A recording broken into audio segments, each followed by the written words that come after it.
महत्त्वाची बातमी, धारावी पुनर्विकास प्रकल्पांचं भूमिपूजन संपन्न झालंय। माटुंगा येथील आरपीएफ मैदानावर हा भूमिपूजन सोहळा पार पडलाय।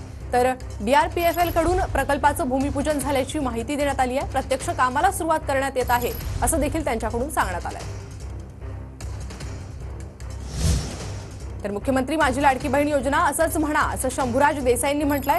लाडकी बहीण योजना शिंदेंनीच आणली आहे, महिला स्पष्ट सांगतात असंही देसाई म्हणाले। महायुतीतील सर्वजण मुख्यमंत्री लाडकी बहीण माझी लाडकी बहीण योजना असंच म्हणतात असंही शंभूराज देसाईंनी पत्रकारांच्या प्रश्नावर उत्तर देताना वक्तव्य केलंय। मुख्यमंत्री लाडकी बहीण तुम्ही पण असं म्हणू नका, तुम्ही पण सरकारी जे नाव आहे ना ते नाव घ्या। मुख्यमंत्री माझी लाडकी बहीण घ्यायला लागलेत कालपासून, बरोबर ना?